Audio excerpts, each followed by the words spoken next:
In my opinion, tariffs are a bad policy response to a real problem. And so we have to think about what is the correct policy response to this real problem. Hello, everyone, and welcome to the Tech Perspectives podcast. I'm John Miller, editor of Tech Perspectives. Tariffs are on top of everyone's mind today. Manufacturers, business owners and operators, and consumers have a lot of questions. Our guest today is Ali Shourideh, Associate Professor of Economics here at the Tepper School of Business at Carnegie Mellon University, and he does research in theoretical and applied economics. Ali Shourideh, welcome to the podcast. Thank you for having me. All right, so let's start with the basics. What is a tariff and what is the purpose? A tariff is a tax. It's a tax that's imposed on imports. So if we are, say, importing, if you're a producer in the U.S., say you're a construction company, and you're importing from Canada $1 million worth of wood to use in your construction, then a tariff of 10% says that you're going to pay $100,000 extra to the U.S. government. What is the purpose of that tariff then, as opposed to just adding an expense? It's basically very much like any form of taxation. It has benefits, it has costs. So think of an income tax. Income tax is costly from your perspective as an individual. When you are paying an income tax, you know, on top of everything, all of your expenses, you're also giving a certain amount of money to the U.S. government. Tariffs are basically exactly the same thing, except that they're on the amount that you're importing to the U.S. As a country. The benefits are very similar to a tax. The effects are different, but benefits for the government is that they raise revenue for the government.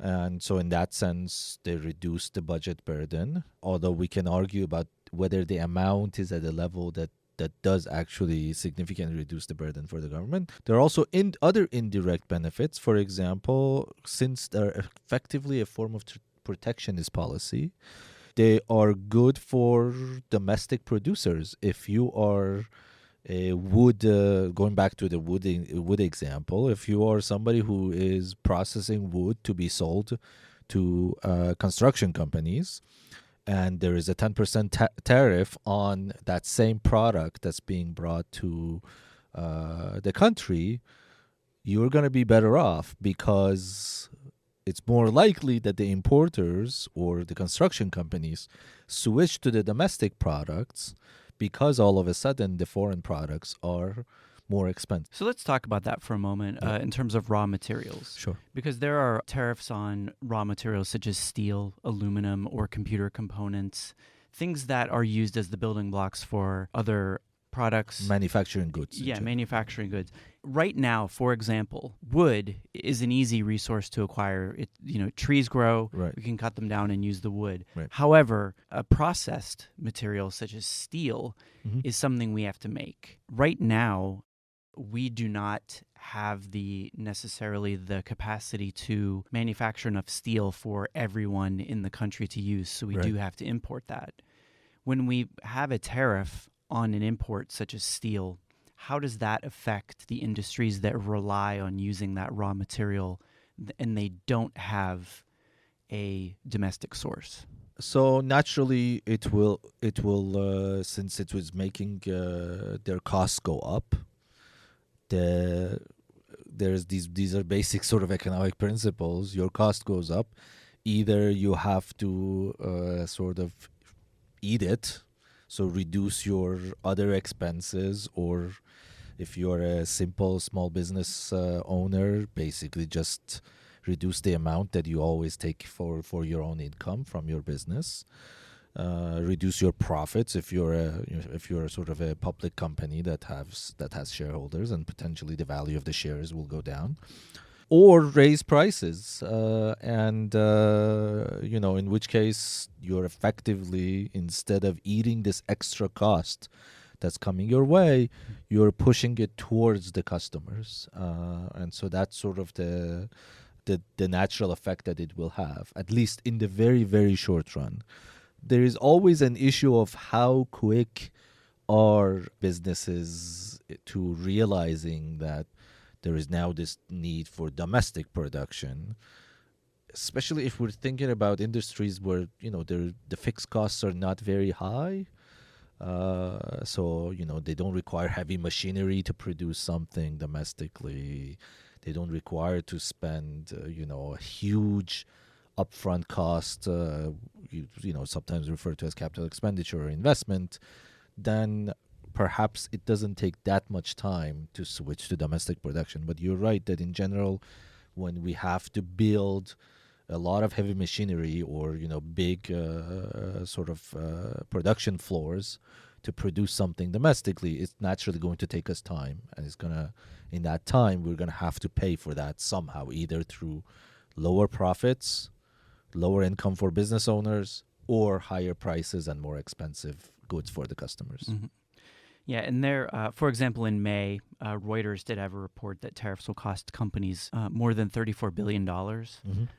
There's also a KPMG study that found that half of U.S. companies have declining gross margins and that 83% of those companies plan to raise prices over the next 6 months. Right. Thinking about that, those are things that are the result of having these added expenses. Right. But what does that mean for, what are the long-term effects on trade or the long-term effects on consumer prices or even jobs in these companies? So it all depends on how the rest of the world really reacts to U.S. tariffs. Think about it like this. If we are a U.S. as a whole country, imagine that there's no conflict of interest, we're able to act as one big whole country.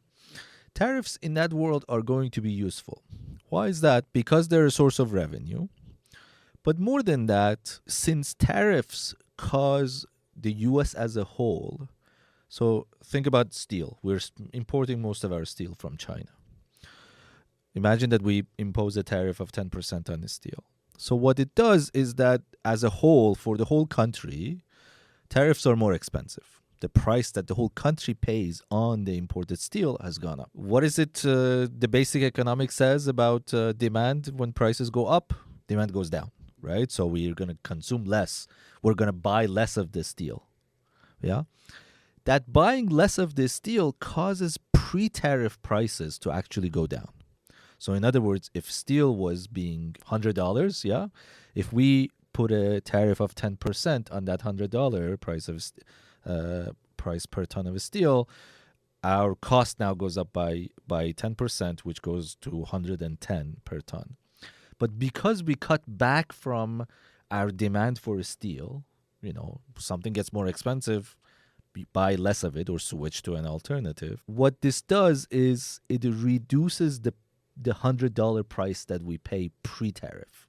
So as a whole, this actually is a good idea, because when we impose a tariff, yes, there is this sort of revenue for the government, there is a cost for the consumers, but because the behavior of customers or the U.S. economy as a whole reduces demand, if we think that this 10% tariff that we imposed causes the price of steel to go from $100 per ton to $95 per ton or $90 per ton, as a whole, the country does better.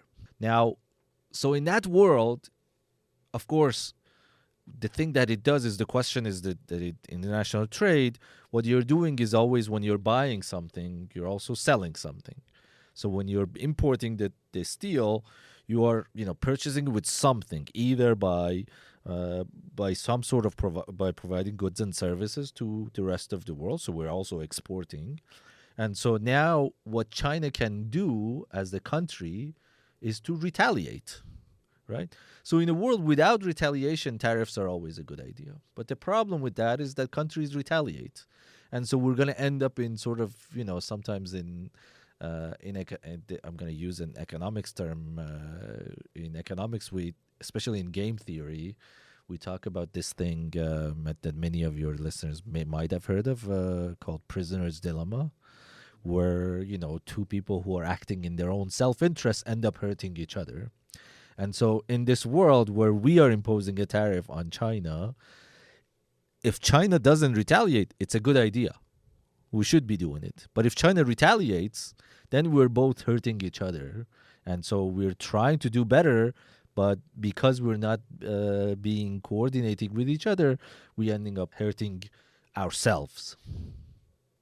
So that's sort of the problem with tariffs, that tariffs are kind of, from a unilateral perspective, they're a good idea, but the problem is typically they lead to responses by other countries, by our sort of trading partners, as we've seen in response. China has done this, Europeans, I mean, less so, but other countries have done this too since the announcement of the new round of tariffs. And so that's why, at the end, most economists would basically tell you the tariffs are sort of a bad idea because of this idea of retaliation as a whole. That retaliatory aspect of it brings up another interesting question of international relations as well. Right. Does that erode the United States' ability to have future trading partners? And let's look at it this way too. Currently, the tariff situation in the U.S. it's always changing. Tariffs have been proposed, but not necessarily executed. They've been held back, and then they have been imposed recently. August, I believe it was August 7th of this 2025, when a large number of tariffs went into place. And the sort of political capital behind that, I do wonder, despite the economic benefits, if those give us any political benefits. Right. I mean, even you could argue that the economic benefits are purely short term. For international trade, we need sort of a system of trust. Sort of the World Trade Organization gives that system of trust. There are courts that enforce the agreements. So all the countries have signed certain agreements. We're not supposed to deviate from those agreements. Most notably, retaliatory tariffs are only allowed in retaliation of other countries' tariffs. And there's also another one called most favored nations, and most favored nations are those where we that say that if the tariffs that you apply to any of the WTO countries has to be the same across all of them.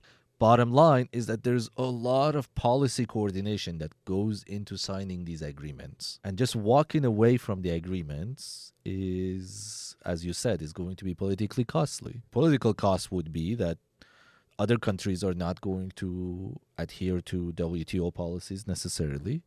And so in general, perhaps it's going to reduce the level of trade or amount of free trade that we do with the rest of the world. The thing that we have to always think about is that the amount of trade that's done is just incredible. The cost of shipping has gone down by an enormous amount. Companies like Walmart have invested so much resources into figuring out scheduling of the ships and how do they fill out the containers and optimizing over this whole process. And by imposing tariffs, all of a sudden we're putting all of that into sort of a havoc. And what we have to think about is what that does in the future.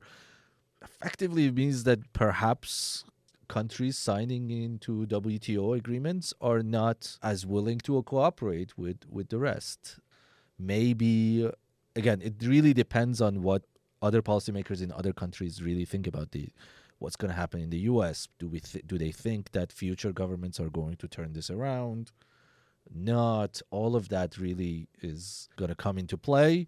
Unfortunately, all of this adds to what sometimes economists call policy uncertainty, which inherently financial markets, business owners all really hate because, it just you do not like to wake up every day and face a new policy in some sense. Tariffs are, as you can tell, a very complicated issue at the moment. There are a lot of winners and a lot of losers in this tariff world.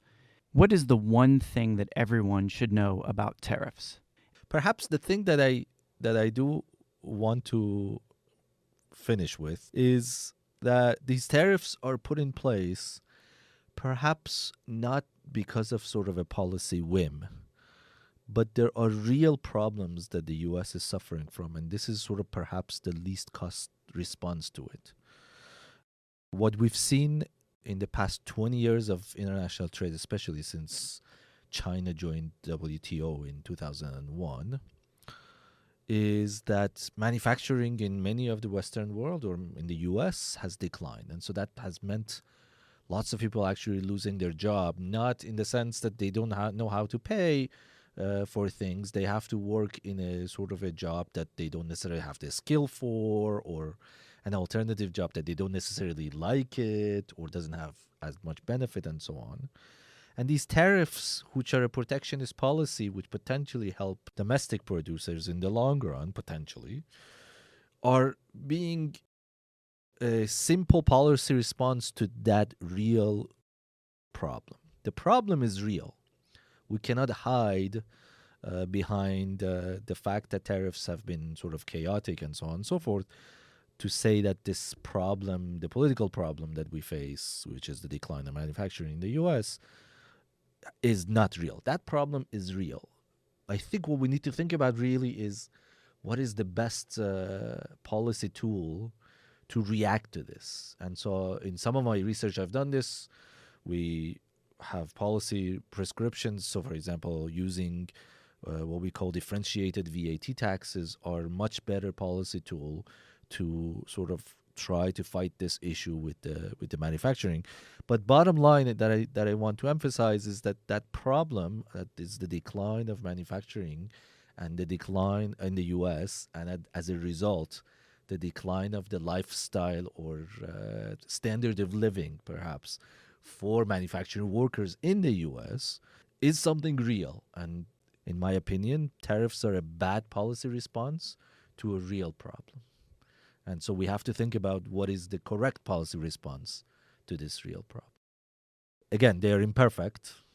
They might end up benefiting sort of the manufacturing workers, but for the wrong reasons, perhaps. Ali Shourideh, thank you. Thanks for listening, and we hope you'll join us for the next episode of the TEP Perspectives podcast.